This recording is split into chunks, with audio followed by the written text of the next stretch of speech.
So welcome to Northern Powerhouses, our business success story series of interviews where we discuss with local business leaders their backgrounds, their successes and challenges, and what's really driving them forwards. And this morning, I'm delighted that we have with us Mark Walsh, who's the CEO and founder at KwizzBit, the interactive quiz. So Mark, firstly, welcome and thank you so much for spending some time with us. And if you'd like to just introduce yourself and KwizzBit and what you do and the great things that are happening, that would be wonderful. Absolutely, yes. Thank you for having me, first and foremost. My name is Mark. I am the CEO and founder of something called KwizzBit. KwizzBit is a live interactive trivia platform. It's used, it's been played by over 500,000 people in around 47 countries, based here in Leeds. Full of civic pride, very proud of what we can do in this city. With lots of support and a great ecosystem and all that goes with that. KwizzBit was born out of the frustration of people cheating in pub quizzes, really, to be really honest with you. And the issue was that could we create something that would solve that problem? Could we also then create something that would be very easy to use as for the non-technically minded, if you will? And could we create something that could scale? So effectively, we set about doing that in 2017. I managed to collect a group of people along the way who were as crazy as me to think that this thing will actually work, which is good. And we built up quite a following, quite a community. As with any business, especially a tech business, there is lots of risk involved, but we managed to navigate that. We did rather well. And then obviously the world turned on its head in March 2020, which I think there was something that happened called a pandemic, something along those lines. And we lost 95% of the business overnight, pretty much. Hospitality shut down. So we built up some recurring revenue. We built up a good roadmap, good pipeline, good team. But we weren't the only ones affected by this. It was a global pandemic, and it wasn't centered around us. So we pivoted what we did to virtual events, which then led to a multitude of opportunities with brands such as Nintendo and Vodafone and Barclays and Liverpool Football Club and various other things. We worked with celebrities such as Chris Tarrant and Connie Hook and Chris Kamara. We raised over £100,000 for charity, and we scaled the platform really. So we managed to get to a position where we could scale it. In order to scale it, however, we had to rebuild the whole thing from the ground up. We realised that very, very early on in our pivot. So we raised some money from angels and some of our own money. And we rebuilt the platform from scratch, and we launched the new KwizzBit, or KwizzBit 2.0, as we affectionately call it, in May of last year. That was a very long, drawn-out answer to why, where, and how we're here. Wonderful. No, what a story. And we'll talk a bit further. And great to have seen how you, as you say, how you changed and that whole story. I think we talked a little bit before we started recording about talking to people as they got through lockdown, and so many businesses like yours had to significantly change and pivot, as we said. And it's just it's great. It must be great looking back to see that you overcame those challenges. They hit you very hard. Obviously, hospitality was one of the worst hit, and how you changed. And how do you feel looking back about the success you've had since then? Well, it's part of our history now. I mean, it's part of our story, So there's no denying that it makes for a bloody good story. Yes.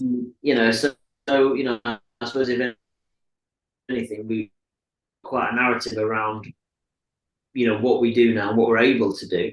I think, looking back, it was a very challenging time, but it wasn't just for us; it was for everybody. But in truth, what came out of that was, I've built and sold products to the hospitality industry before. My background, going back to the early days, I used to work on the men's lifestyle magazines in London. I used to tell advertising for those, and then came back to Leeds and started my own magazine, and built up a small publishing business. and then developed another concept, which then rolled out through pubs, sold that in 2015, and that's where KwizzBit came from, and bootstraps to this point, and through angels and bootstrapping and whatever. But what it did do really was it twisted my arm, because I was quite comfortable in that space. Yes. There was lots of other people that were telling me how big this could be, how good the tech was, how great the game was. We would like to use it for X and we would like to use it for Y. So there was a number of emerging markets that were there. But if I'm being absolutely truthful, I was rather comfortable in that space. And we're still predominantly, used by hundreds of venues all over the UK and abroad to do their pub quiz. But it was a difficult time, but it certainly twisted my arm to move this forward. So it was good. Wonderful. So you mentioned a little bit about your background. Obviously, you've had some key highlights. What was the London-based business, the magazines, was that the start, or was there things before that? No, I did a degree in fashion and journalism, believe it or not. You wouldn't think to look at me with my KwizzBit t-shirt on. I'm not exactly Dior. But yeah, I did a degree in fashion and journalism. I then moved to London, quite a youngish, 21, I think I was. And I studied men's lifestyle magazines and how they affected men's lives. And very luckily, I got to work for a guy called James Brown, who created Loaded, which was the godfather of men's magazine, if you will, was the godfather of men's magazine. So James had a company called I Feel Good. We did a number of publications. It was a small group of us. We then got bought by Dennis Publishing. So I went over and I was the fashion sales exec for Maxim for a period of time. And then before moving back to Leeds, and it had been a romantic dream of mine to have my own magazine. I put that together. Aesthetically, it was wonderful. Commercially, it was awful. So it looked great, but it didn't make a lot of money. And that led me on to various avenues and working with other publications. But effectively, I came up with an idea for a game back in 2007. And the game was called Rock and Roll Bingo. Bingo with music instead of numbers. It's quite simple. It was the fastest growing pub game in the UK for over 4 years. And like I say, in 2015, I became a dad, which was wonderful. But I also got an offer to sell my shares and my trademark and everything that goes with it at the same time. And that then led on to other people saying, what are you going to do next? Which is where KwizzBit came from. And that then leads us on to here. But again, another long drawn out story for a very simple question. No, I'm really fascinating. I pick up from that. Clearly, serial entrepreneur. It feels like that. And so when you were growing up, is this what you saw yourself doing? No, I always wanted to be a radio presenter. I always wanted my own radio show. I love music. I love fashion. I always wanted to be part of a radio show. If you will, I've got friends in that world now, which is great. But no, initially that was what I wanted to do, or a journalist. I still really enjoy writing, truth be told. Right. So, we've got over 50,000 questions in our database. I don't write all those 50,000 questions, but I've written some. Can I just stop it there and take this call? Is that all right? Of course, that'd be fine. So welcome back. We're here with Mark Walsh at KwizzBit.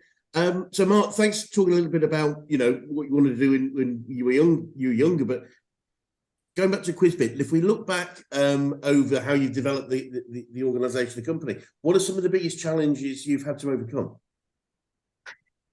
So I'm a non-technical founder of a technical business. So bootstrapping a technical business as a non-technical founder should come with a rather large health warning, if I'm being absolutely honest. The difficult thing is getting these things right. Obviously, the cost of these things, finding the right partners, finding the right people. There's certainly things I did that I would change if I did it again. I wouldn't change them now, because obviously if you change one thing, you change everything. We wouldn't be where we are today had we not, stumbled our way through that. So I'm quite pragmatic about that. But ultimately, the challenges were predominantly technical. I've managed to create a real good culture within the company, and I've managed to find some fantastic people who now are as crazy as me, think this thing's actually working. So because of those challenges, really, we found people that have helped us now do that, and we're now a team of 7, I think, 7 or 8, 7, soon to be 8. Who are all based in Leeds, and away we go. Wonderful. It's just really great to hear about what you're doing. So, what will be some of the sort of biggest learnings you'd say you've had about business in general? It may be going back to previous businesses as well. So I think it sounds quite philosophical, but going with your gut, really, has to be the thing. I've learned an awful lot over the years, and every time I've gone with my gut feeling, it's kind of never always been exactly right, but we've always got there in the end. Yeah. Having a clear vision of where you want to get to, and having values around that vision, really can bring a team together. And that in itself gives the people within that team the opportunity to thrive. So the people that we have in the business, they're very passionate about KwizzBit. They're very passionate about their role in KwizzBit, but we all have a common goal of where we're trying to get to, and that makes trying to get there a lot easier. In terms of where we've come from and where we are now, how would I do things differently? Maybe having a technical co-founder or having someone technical in the business at the very early stages would be what we would do. However, in saying that, as I say, we bootstrap this entire business, right the way up until last year. And even when we did get to last year, we took on a small amount of investment with some really fantastic angels, who specifically wanted to work with us, to get us to where we are now. So yeah, it's been interesting.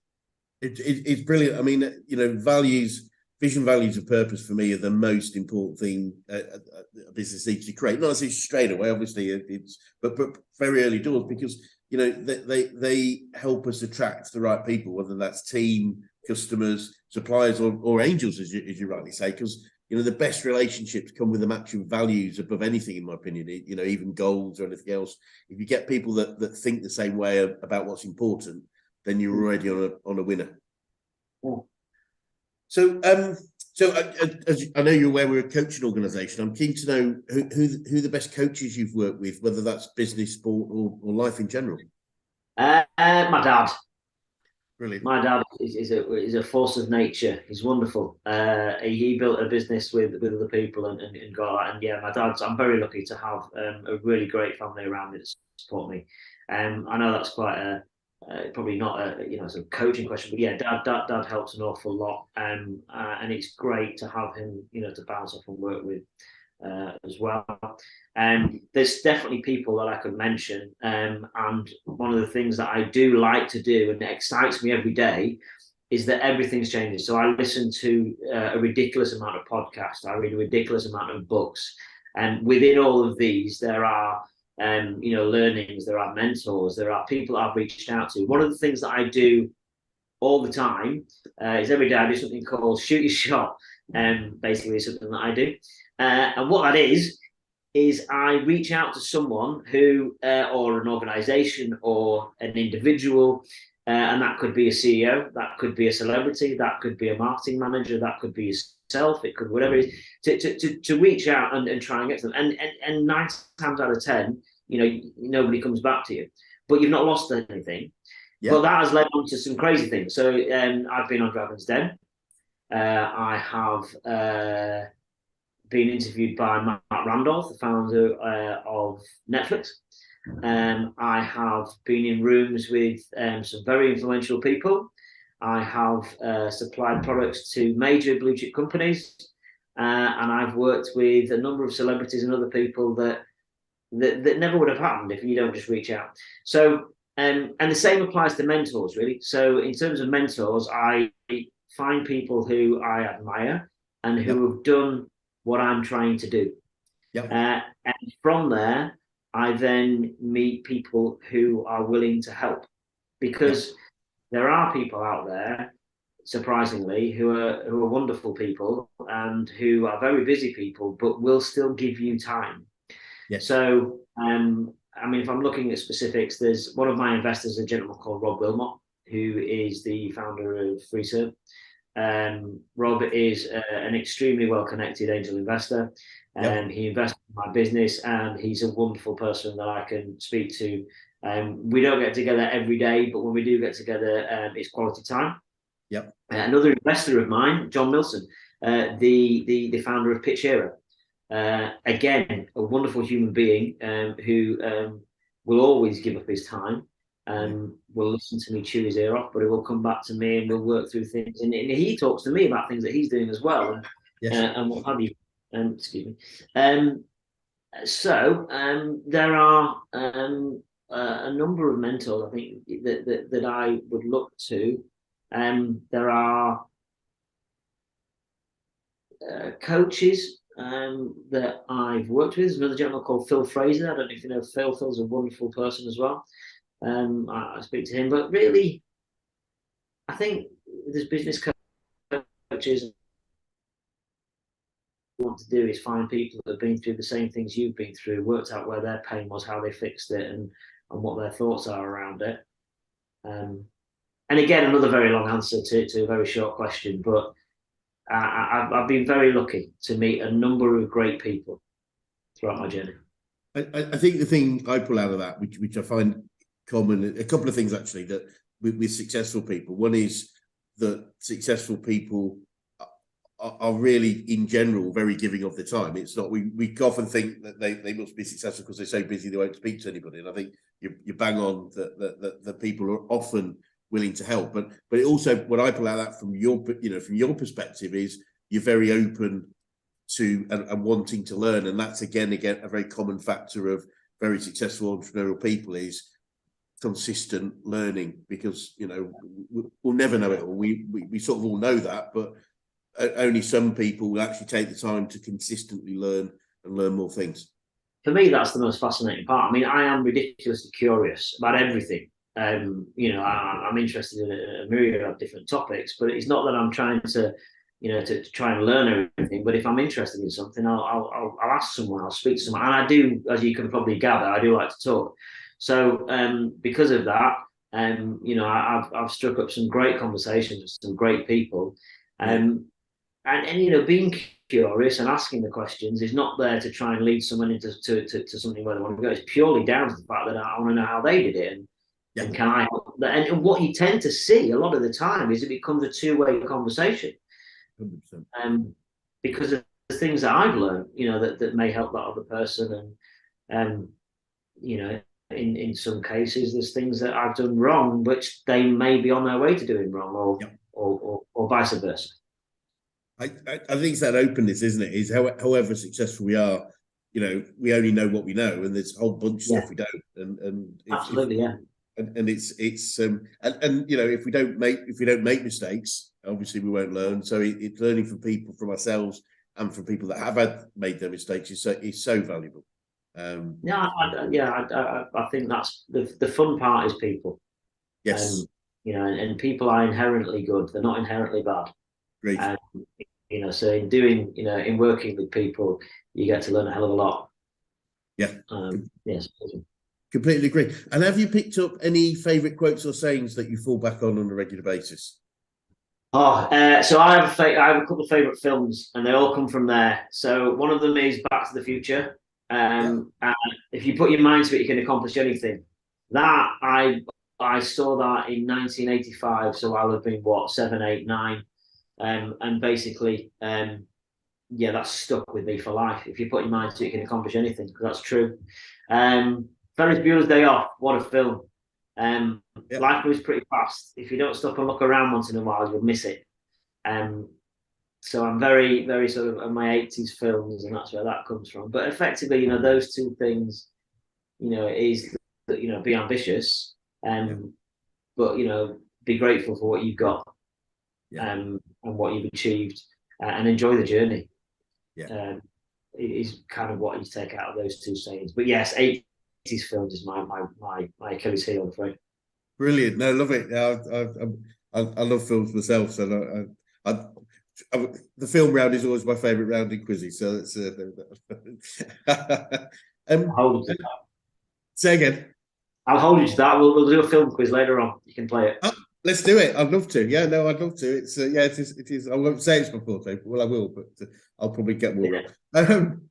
So no, really, yeah, really fascinating that we were saying about enjoying the journey. I think I find quite often with business owners I work with, and it's one of the reasons that I became a business coach, was to help people enjoy that process, not just the outcome.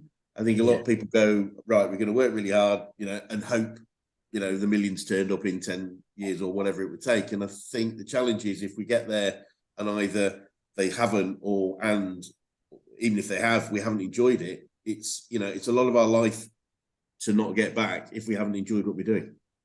Yeah, I mean, there's a number of Seneca, and the philosophers of this world that talk about the journey and that being part of what it is that you need to take part in. Being present is a very key part of that. I'm interested in philosophy. I'm interested in the human mind and the human body. It's helped me massively is meditation and gratitude. And they're two things that I practice. As strange as that may sound to some people, I think they're two wonderful things that help me stay focused and stay grounded.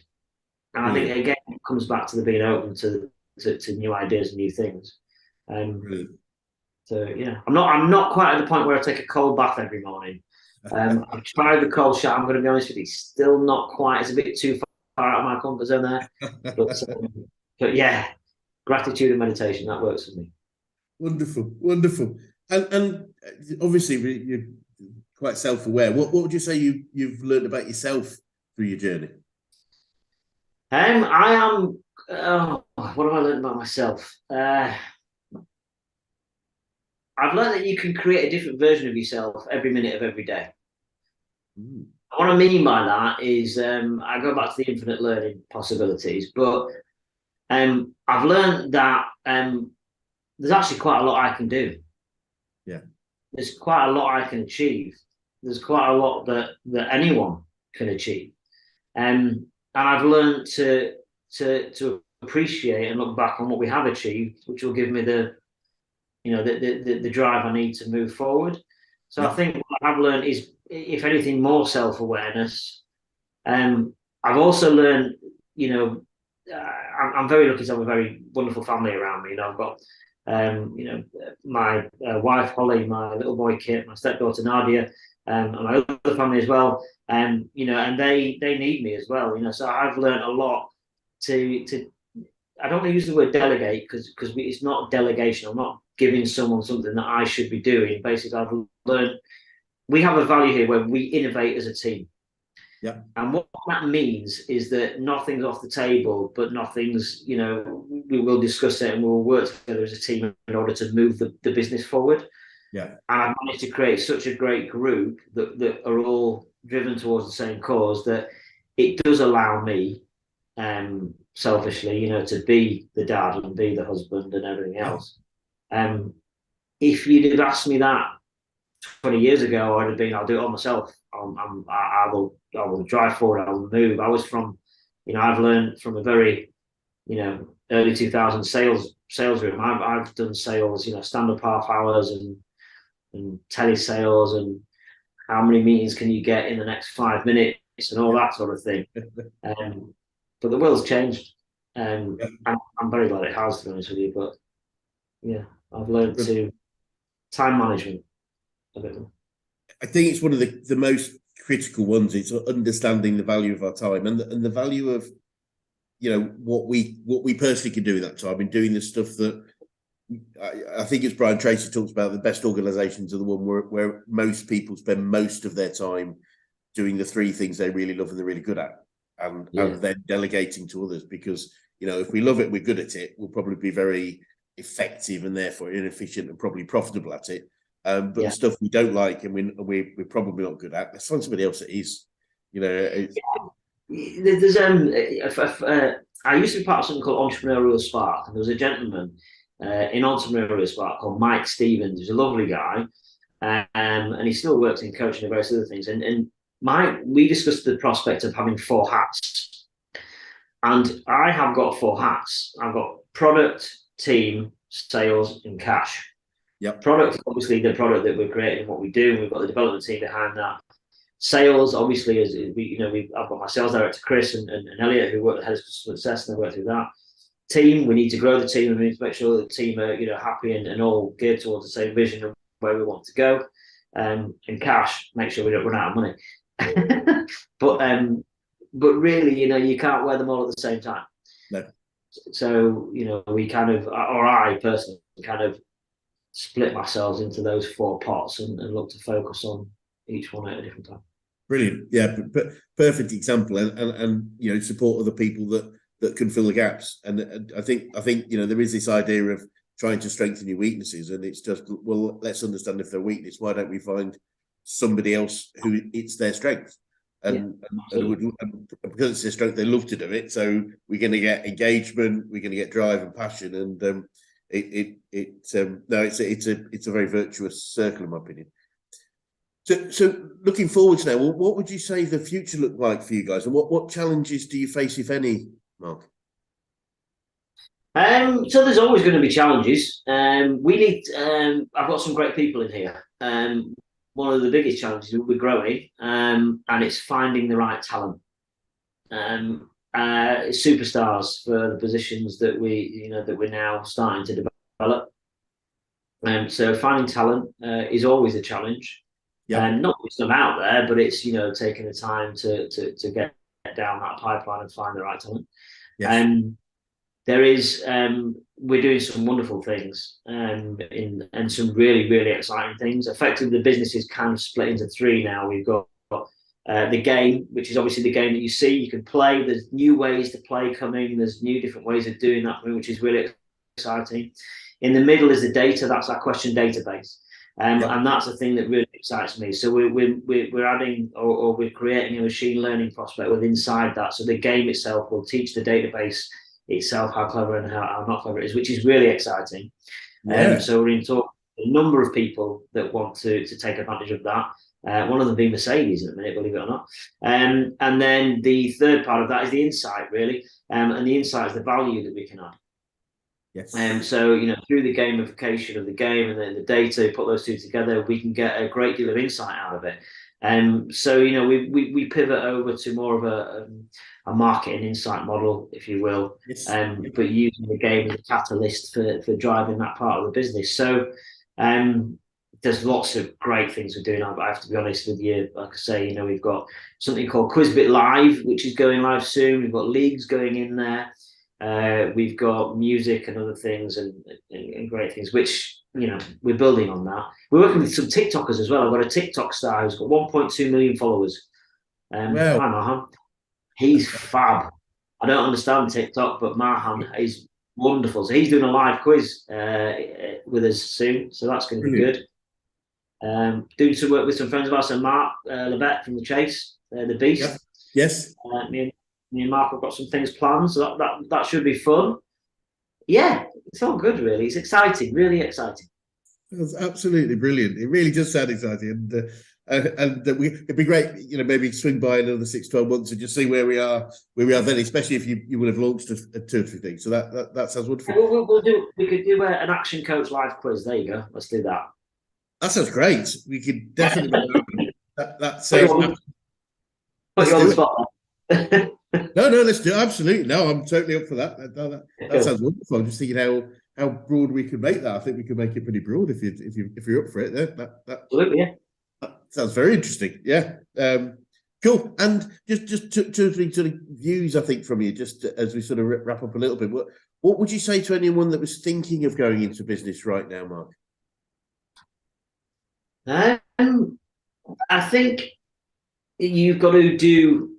Want to do it for the right reasons, and I think the whole world is shifting into a different place. I think the reasons for wanting to run a business in the past was to pilot high and sell it quick, and I think that lots of people looked at starting a business as a way to make lots of money. Yeah, I think that needs to shift. I think but it's not just about people starting off in business. I think it's people in general. So I think, there's people out there that want to start a business. I think what you need to look at is you need to look at that business to be able to create the space to build the life that you want. Yep. And that doesn't mean to say, you'd be a millionaire within 6 months and you sat on a beach with a pina colada. That means it creates the life that you want, for you and your family, but also for the people that work in the business. Yes. So, it's very important to me that this business supports the people that work for its ambitions as well as it supports mine. Yep. So that means that they're going to want to do better. The business will do better in turn, and these people's lives will improve. Yep. And I think what people need to do when they're starting a business is decide, what do they want the culture of that business to be like? What sort of person do they want working for that business? And what sort of life do they want it to create for themselves? And I think if you look at those three things and get those three things right, then you start to move forward. That's my opinion. Love it. Absolutely love it. It's certainly in what we do, we talk about business alignment, business owners alignment, which is aligning the business goals to the personal goals of its owners and shareholders, and that could be and then often we take that through to a team alignment, which is aligning the business goals to the team, and then we all we can all move forward together and achieve our own personal goals, even when those goals are different. And I think that's it's creating that opportunity for everyone to do what they want to do and how they want to do it. And as you say, it doesn't have to be about build and sell. It can be build and run for the long term, create something that we both love, but also can enjoy doing other things alongside it. If you dream big, you can get fantastic momentum. There's nothing wrong with having. I think it was Phil Fraser, a friend of mine, as I say, it's a big BHOG, big hairy BHAG, big hairy ass goals, he calls them. There's nothing wrong with having those. I think that to have those is good, and then you build up momentum, behind you to get to them, really. Brilliant. And we did touch on this earlier, but if you started your business again, is there anything significantly you do differently, do you think?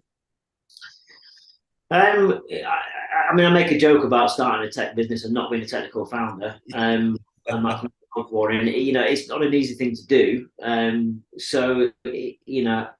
But I also stick to my earlier statement of that if you change one thing, you change everything. So we wouldn't be here today if I'd done it differently. So the answer is I wouldn't have done anything differently because I wouldn't be here where I am. Okay. But if I was to look at it, if I was to advise someone else who was starting off on that journey, I would suggest that they get a technical co-founder, or at least some strong technical knowledge and resource within the business to start it. It's an interesting one because there's almost like I think absolutely the technical knowledge. It's that I guess the challenge in the leadership role is we run the risk of colluding of why we're not achieving. If we've got the technical, we can't do that because, and often it's that sort of bloody-minded approach of I don't care, just get it done is sometimes the right approach. I'm not suggesting that's your approach at all, but if that makes sense. So there are benefits and challenges with being technical is that you can sort of, I get, that makes sense. That's why it's going to be another X weeks or months late. And sometimes as the business driving force, we've got to say, no, it's got to be done for Christmas or whatever it would be. I think that comes down to managing expectations. And it's not just expectations of, your customers, it's expectations of your team. Not just the expectations of the technical driver, that's the expectation of the marketing and your sales team who want these things and want them quickly. And that's where culture gets really, really important. And that's where building on that culture becomes even more important, because what you're then creating is a culture where people trust each other, where people want to work for each other, but where there is empathy there.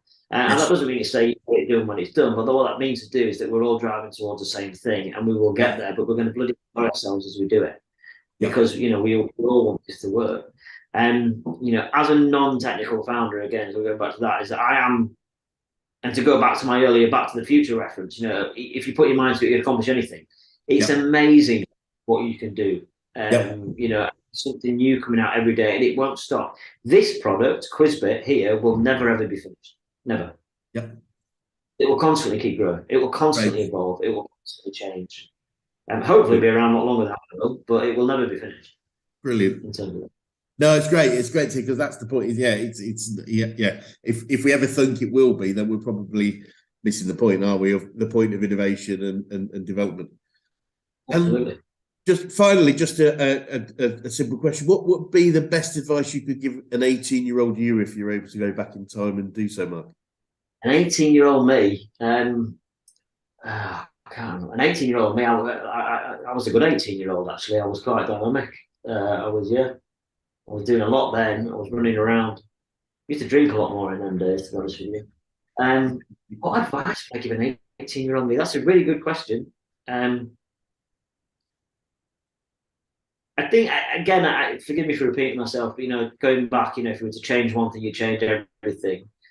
One of the things I would say was I would concentrate on my own, or at least apply some more time, effort, and headspace to personal development.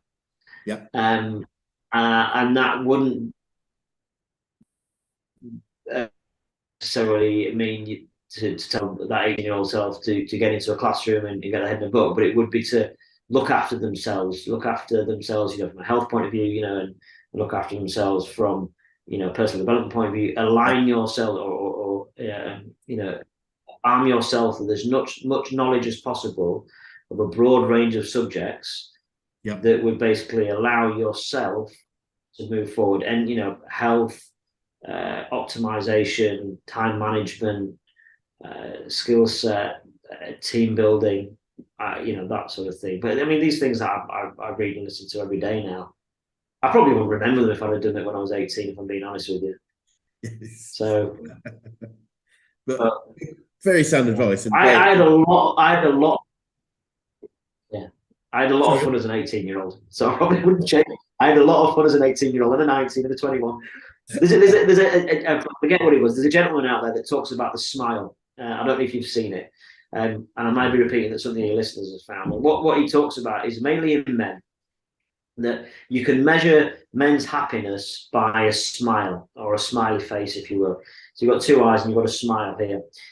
And what you've kind of got here is that at the top of the smile, 0 to sort of 25, you've got, school, football, going out drinking with your friends,